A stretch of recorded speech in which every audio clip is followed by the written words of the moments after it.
নমস্কার, সবাই কিরাম আছো? আমের সিজন তো প্রায় শেষ, কি করব? আম তেল বানাবো বানাবো করে আম আনতেছি, আনি একদিন দেরি যেই আনতেছি সেই আমগুলো অমনি পাইয়ে যাইতেছে। এখন জ্যৈষ্ঠী মাস না, এখন আম পাকতে সময় লাগতেছে না, যে গরমে পাইকে যাচ্ছে, তা কি করব? তা বললাম এই একটা আম দিয়ে আম তেল বানাই দেখাই দেবো, এবারে বানাই ছাড়বই, আজকে কোনো কথা নেই। তা রায় থেকে গেছে, তা ভালো রাত হয় ওই গেজকে বসে বানাইয়েই ছাড়বো।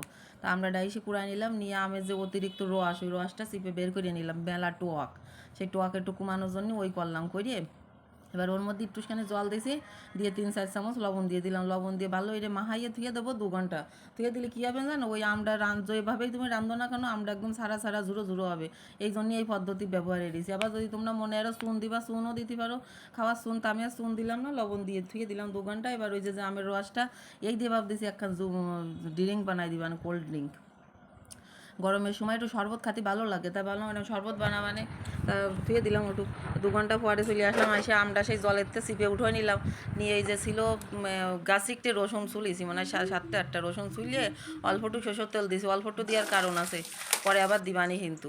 দিয়ে তারই মধ্যে দিয়ে দিলাম কয়খান শুনো জাল, আর দিয়ে দিলাম পাঁচফোড়ন, আর আস্তে দিয়ে দিলাম চুই, আর দিয়ে দিছি তেজপাতা, তারপরে আদা বাটা, আর দিয়ে দিলাম সরিষা বাটা। এবার এই সবগুলো দিয়ে ওর মধ্যে সেই আম চিপে রাখলাম তাই দিয়ে এবার দেহ তেল দিয়ে দিলাম, কারণ এই তেলটা যদি প্রথমে দিতাম না তাহলে কিন্তু সেরকম ডক হতো না।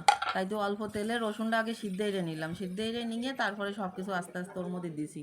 আর এই যে তুমি কয়েকখান সুই দিলে কি হয় জানো, যা খাতি ভালো লাগে ওই সুইগুলো গালে পড়লি এবারে মনে হয় কি যেন স্বর্গে চলে আইছি। আর দিয়ে দিলাম খানিকটা চিনি, চিনি কি এতে দিছি কদিনই স্বাদের একটা ব্যালেন্স আনার জন্য। তা তোমার যদি দিতে এসতে আরে তুমি দিয়ে নে, না ইচ্ছেলে তুমি দিয়ে না। দিয়ে এবার হালকা আছে আস্তে আস্তে বসে বসে জ্বালাতে থাকতেছি, বেশি সময় না, ওই 10-15 মিনিট জ্বালালেই দেখবা সিদ্ধ হয়ে গেছে। লবণ দিইনি কিন্তু, হলুদ দিছি, লবণ দিইনি, কারণ ওই যে লবণ দিয়ে ভিজোই ধুইলাম, ওই জন্য লবণ মোটেও দেওয়া লাগেনি। এবার ওই ভাজা মশলা ধনিয়ে জিরে, তারপরে পাঁচফোড়ন, গরম মশলা ভাজিয়ে, মশলা আমার সবসময় এটা ঘরে বানানো থাকে, তাই খানিকটা দিয়ে দিলাম। মশলাটার রেসিপিটা তোমাকে আর দেখায়নি, ভাজা মশলা তোমরাও পারবানে বানাতে, তাই দিয়ে দেখালাম না। এবার দেখো কী সুন্দর চেহারা আইছে, দেখলি তোমার কাছ থেকে খাইয়ে নি আগে, খানিক পরে কথা কবানি।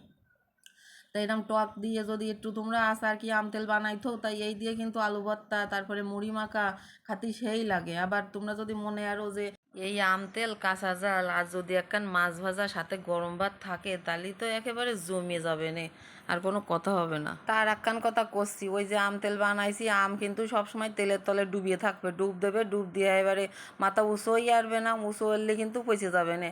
সব সময় তেল উপর দিয়ে থুবা 1 ইঞ্চি 1/2 ইঞ্চি, তাহলে ভালো থাকবে, কোনো রিক্সই থাকলো না। তা বসো চলে যাচ্ছ কেন? আইসো যখন দেখলে ভিডিওটা লাইক কমেন্ট শেয়ার করে যাও, ধন্যবাদ তোমাকে।